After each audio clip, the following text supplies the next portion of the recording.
বন্ধুরা, মিশর সাম্রাজ্যকে ঘিরে অসংখ্য গল্প প্রচলিত রয়েছে। এর মধ্যে কিছু আমরা জানি, কিন্তু অনেক রহস্য আজও অজানা রয়ে গেছে।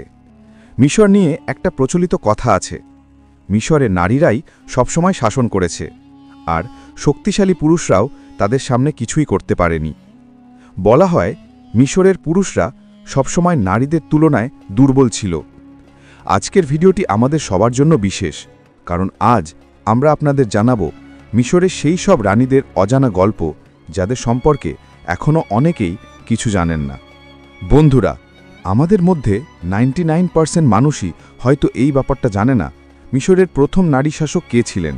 ইউটিউব আর বিভিন্ন সাইটে অনেক ভুল তথ্য ছড়ানো আছে, কিন্তু আসল সত্য হল মিশরের প্রথম নারী শাসক ছিলেন হাটশেপসুট। তাকেই পুরো মিশরীয় সাম্রাজ্যের সাফল্যের মূল কারণ বলা হয়। ইতিহাসবিদদের মতে হাটশেপসুটই মিশরকে শিল্পকলার সঙ্গে পরিচয় করিয়ে দিয়েছিলেন। তিনি ছিলেন নিজের সময় অত্যন্ত দৃঢ়চেতা নারী। যদি তিনি তার সৈন্যদের কোনো কাজের আদেশ দিতেন, তাহলে সেটা সেই সময়ের মধ্যেই সম্পন্ন হতে হতো, না হলে সৈন্যদের জীবন দিয়েই তার মূল্য চুকাতে হতো। যখন হাটশেপসুট ফেরাউন হন, তখন মিশরের সমাজে পুরুষদের ভূমিকা ছিল মূলত সন্তান জন্ম দেওয়া এবং কিছু সামাজিক সিদ্ধান্ত নেওয়া পর্যন্ত সীমিত। বাকিটা, অর্থাৎ রাজ্য শাসন থেকে শুরু করে গুরুত্বপূর্ণ সিদ্ধান্ত, সবই করতেন মিশরের ক্ষমতাভর নারীরা। শুধু রাজপরিবারেই নয়, সাধারণ জনগণের মাঝেও নারীরাই ঘরের বড় সিদ্ধান্ত নিতেন। হাটশেপসুট সম্পর্কে বলা হয় তিনি ছিলেন মিশরের সবচেয়ে রহস্যময় নারীদের একজন। তার জীবনের যে অংশটা মিশরের প্রাচীন লেখাগুলোতে উল্লেখ আছে, ইতিহাসবিদদের মতে তা হয়তো তার জীবনের মাত্র 50% অংশই প্রকাশ করে। হ্যাঁ বন্ধুরা, ঘুম থেকে ওঠার পর তিনি প্রথমে নিজেকে পরিশুদ্ধ করতেন। তারপর একটা বড় ধাতব থালায় প্রায় 108 প্রকার জিনিস সাজাতেন।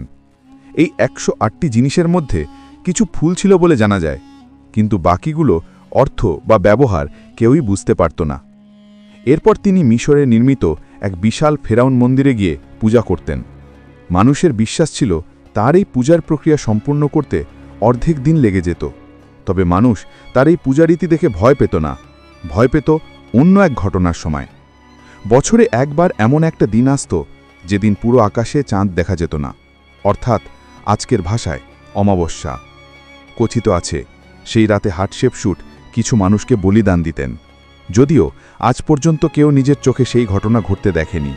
তারাই ঘটনা ধারণা করত, কারণ যখন হাটশেপসুট পূজা শেষে ফিরে আসতেন, তখন তার পোশাকে রক্তের দাগ লেগে থাকত এবং চুলগুলো এলোমেলো হয়ে যেত, যেন কোনো ডাইনির মতো। তিনি অমাবস্যার দিনকে বিশেষ গুরুত্ব দিতেন, কারণ প্রাচীন সংস্কৃতি ও লেখাগুলোর মতে অমাবস্যা এমন এক দিন যখন আমাদের পূর্বপুরুষরা আমাদের কথা শোনেন। হাটশেপসুট সবসময় চেয়েছিলেন মিশরকে আরও এগিয়ে নিতে এবং তার সভ্যতাকে অমর করে রাখতে। তাই তিনি তার সমস্ত রহস্যময় শক্তি ও আচার অনুষ্ঠান ব্যবহার করেছিলেন মিশরের উন্নতির জন্য। তার সময় মিশরের কলা, সংস্কৃতি ও স্থাপত্য নতুন উচ্চতায় পৌঁছায় এবং মিশর পেতে থাকে নিজের এক অনন্য পরিচয়। তবে ইতিহাসে হাটশেপসুটকে মিশরের সবচেয়ে ভয়ঙ্কর রানী হিসেবেও দেখা হয়। তিনি নিজের সৎ ভাইয়ের সঙ্গেই বিবাহ বন্ধনে আবদ্ধ হয়েছিলেন এবং বিশ্বাস করতেন যে তিনি নিজেকে অমর করতে পারবেন। মিশরীয়দের মতে হাটশেপসুটের প্রাসাদের দক্ষিণ দিকের একটা গোপন হল ছিল, যা নাকি এক অন্য জগতের সঙ্গে সংযুক্ত ছিল। বলা হয় সেই হলটি তার ইচ্ছামতো কাজ করত এবং তিনি সেখান থেকে অগাধ সম্পদ আহরণ করতে পারতেন। তাই তার রাজত্বকালে যিনি কখনো ধনের চিন্তা করেননি, বরং মনোযোগ দিয়েছিলেন পূজা ও কালো জাদুর চর্চায়। কিন্তু একদিন সেই গোপন হল থেকে আগুন বেরিয়ে আসে, যা পুরো ঘরটিকে পুড়িয়ে দেয়। আগুনে তার কক্ষ, তার সমস্ত সম্পদ, এমনকি হাটশেপসুট নিজেও ধ্বংস হয়ে যান। তার সঙ্গে মিলিয়ে যায় তার সমস্ত রহস্য, কাহিনী ও সেই অজানা শক্তির ছাপও। যখন হাটশেপসুটের মৃত্যু হয় এবং মিশরের সিংহাসন অন্য এক ফেরাউনের হাতে যায়, তখন মিশরের জন্য সময়টা খুবই অশান্ত ও কঠিন হয়ে পড়ে, কারণ তখন পর্যন্ত মিশরীয়রা নিজেদের পূর্বপুরুষদের সঙ্গে গভীরভাবে যুক্ত ছিল। তাদের পূজা অর্চনা করত, তাদের আশীর্বাদে নিজেদের ভাগ্য নির্ধারণ করত। কিন্তু হাটশেপসুটের মৃত্যুর পর সেই প্রথা ধীরে ধীরে বিলীন হয়ে যায়। এখন আর কেউ পূর্বপুরুষদের পূজা করত না, বরং রাজ্য জুড়ে শুরু হয় সিংহাসনের দখলদারির জন্য রক্তক্ষয়ী লড়াই। এই সময়তেই ফেরাউন আনসুর রাজত্বকালে মিশরে ব্যাপক পরিবর্তন ঘটে। সমাজ, রাজনীতি ও ধর্মীয় বিশ্বাস সবকিছুতেই এক নতুন রূপ আসে। এতক্ষণ পর্যন্ত আমরা যে ঘটনাগুলো নিয়ে কথা বলেছি সেগুলো সবই মিশরে প্রাচীন মিশরীয় সাম্রাজ্যের সময়ের অন্তর্গত, কিন্তু তার পরের যে যুগটি আসে সেটাই ছিল সবচেয়ে ভয়ঙ্কর, যাকে ইতিহাসে বলা হয় মিডল কিংডম অফ ইজিপ্ট। মিশরের মধ্যযুগে অনেক শক্তিশালী রানী ছিলেন, কিন্তু তাদের মধ্যে সবচেয়ে প্রভাবশালী ও ক্ষমতাভর রানীদের একজন ছিলেন নেফারতিতি। বন্ধুরা, ইতিহাসবিদদের মতে নেফারতিতিকে অনেক সময় তুলনামূলকভাবে কম শক্তিশালী বলা হয়, কিন্তু প্রকৃত সত্য হল হাটশেপসুটের পর যদি মিশরে কোনো নারীর নাম শক্তির প্রতীক হিসেবে নেওয়া হয় তাহলে সেটা নিঃসন্দেহে নেফারতিতি। মিশরের সিংহাসন অর্জনের জন্য তিনি যতটা পরিশ্রম করেছিলেন তার থেকেও বেশি পরিশ্রম করেছিলেন রানী হওয়ার পর সেই সিংহাসন ধরে রাখতে। বলা হয় তিনি নিজের সৌন্দর্যের মোহে রাজপরিবার ও সেনাবাহিনীর প্রভাবশালী মানুষদের নিজের দিকে টেনে নিয়েছিলেন, এবং যখন তিনি অবশেষে মিশরের রাজ্য নিজের হাতে পান তখন মনে করেছিলেন সবকিছু ঠিকঠাক হয়ে গেছে, তিনি যা চেয়েছিলেন তা পেয়েছেন। কিন্তু নেফারতিতি জানতেন না যে এখন মিশর এক অত্যন্ত শক্তিশালী সাম্রাজ্য, আর এমন এক সাম্রাজ্য শাসন করতে হলে তাকেও আরও শক্তিশালী হতে হবে। শুরুতে যখন তিনি রানী হন তখন তিনি বিভ্রান্ত হয়ে পড়েন, অনেক কিছুই তার বোধগম্য হচ্ছিল না এবং রাজ্যের অবস্থা খারাপ হতে শুরু করে। তখন তিনি সিদ্ধান্ত নেন মিশরের প্রাচীন গ্রন্থাগারগুলোতে খোঁজ নেওয়ার, কারণ তিনি প্রাচীন মিশরের মহান রানী হাটশেপসুটের গল্প শুনেছিলেন এবং তার কাছ থেকেই প্রেরণা নিতে চেয়েছিলেন।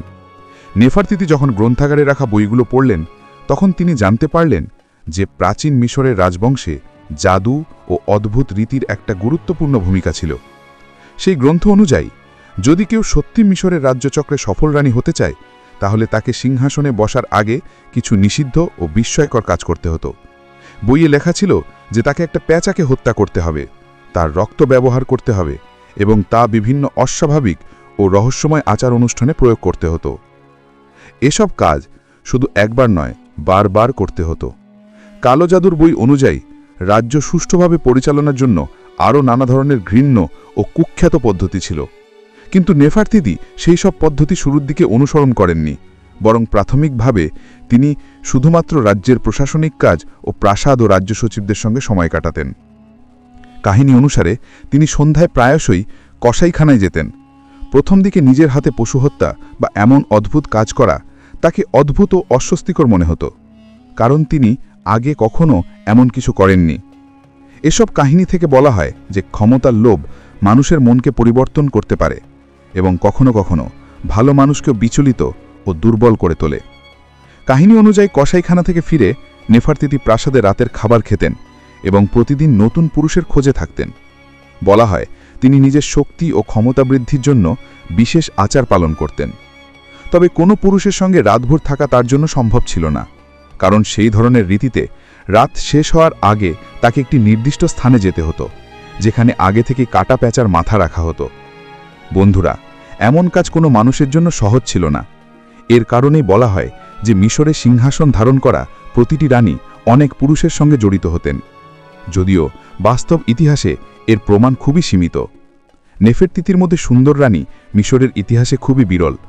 শুরুতে যখন তিনি এখনও অভিজ্ঞ ছিলেন তখন তিনি দুধ দিয়ে ত্বক পরিষ্কার করতেন এবং ব্ল্যাক মাম্বা সাপের চামড়া থেকে তৈরি বিশেষ তেল ত্বকে ব্যবহার করতেন, যা তার সৌন্দর্য বৃদ্ধিতে সাহায্য করত। কিন্তু পরে যখন তিনি জানতে পারলেন যে প্রাচীন রানী হাটশেপসুট তার সৌন্দর্য এবং প্রভাব বৃদ্ধির জন্য বিভিন্ন বিশেষ আচার করতেন, তখন নেফারতিতিও সেই ধরনের কিছু অভ্যাস অনুসরণ করতে শুরু করেন। বন্ধুরা, এতক্ষণ পর্যন্ত যা কিছু ঘটেছে বা নেফারতিতি যা কাজ করতেন সবই মিশরের রাজবংশের অভ্যন্তরে সীমিত ছিল, কিন্তু এরপর আসে মিশরের ইতিহাসের একটা অন্ধকার অধ্যায়, যখন রানী ক্লিওপ্যাট্রা শাসনকাল শুরু হয়। ক্লিওপ্যাট্রা সম্পর্কে বলা হয় তিনি কালো জাদুর কৌশল সম্পর্কে সচেতন ছিলেন এবং প্রাসাদে আসার পরই তিনি রাজ্যকে নিজের নিয়ন্ত্রণে আনার জন্য শুরু করেছিলেন মানুষের বলি দেওয়ার মতো রীতিনীতির আয়োজন। এছাড়াও তিনি প্রায় প্রতি 3 দিনে কসাইখানায় যেতেন, যেখানে পেঁচা হত্যা করা হতো। মিশরের প্রাচীন লেখাগুলোর মতে ক্লিওপ্যাট্রা প্রতিদিন সূর্যাস্তের পর একজন মানুষকে হত্যা করতেন। বন্ধুরা, যদিও গল্পে ক্লিওপ্যাট্রাকে খুব সুন্দর দেখানো হয়, বাস্তবে কিছুটা ভিন্ন। প্রকৃতপক্ষে তিনি অতি সুন্দর ছিলেন না, তবে তার দেহ গঠন ও উপস্থিতি এমন ছিল যে কেউ তার দিকে আকৃষ্ট হতো। তার বুক কিছুটা এগিয়েছিল এবং শরীর পুরোপুরি সুগঠিত ও ভরপুর ছিল। নিজেকে আরও আকর্ষণীয় করার জন্য ক্লিওপ্যাট্রা প্রতিদিন নতুন একজন পুরুষের খোঁজে থাকতেন, কারণ প্রাচীন গ্রন্থ অনুযায়ী যদি মিশরের কোনো রানী এমন কাজ করে তা তার রূপ, রং ও ক্ষমতাকে আরও বৃদ্ধি করে। ক্লিওপ্যাট্রা এমন একজন রানী ছিলেন যিনি হাটশেপসুটের পর মিশরের ইতিহাসে সবচেয়ে দীর্ঘ সময় শাসন করেছেন। বন্ধুরা, মনে আছে কি আমরা সবাই ছোটবেলায় পড়েছি যে মিশরের ফেরাউনদের মামি হিসেবে সংরক্ষণ করা হতো? এটি করা হতো এমন বিশ্বাসের কারণে যে প্রাচীন মিশরের গ্রন্থ অনুযায়ী কিছু প্রাণীর বলিদান দিয়ে নিজস্ব বা প্রিয়জনের জীবন পুনরায় ফিরে আনা সম্ভব ছিল। মিশরের ইতিহাসে আরও অনেক শক্তিশালী রানী ছিলেন, কিন্তু হাটশেপসুট, নেফারতিতি ও ক্লিওপ্যাট্রার মতো প্রভাবশালী ও রহস্যময় ক্ষমতাভর রানী খুবই কমই দেখা গেছে।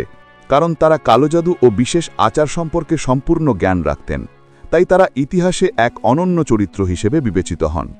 বন্ধুরা, মিশরের রানী ও মিশরের সভ্যতা এমনই বিস্তৃত ও গভীর যেন সমুদ্র। একবার এর গভীরে ডুব দিলে আপনি ক্রমশ আরও গভীরে প্রবেশ করবেন। ভিডিওটি ভালো লেগে থাকলে লাইক ও সাবস্ক্রাইব করুন। নতুন ভিডিওতে আবার দেখা হবে।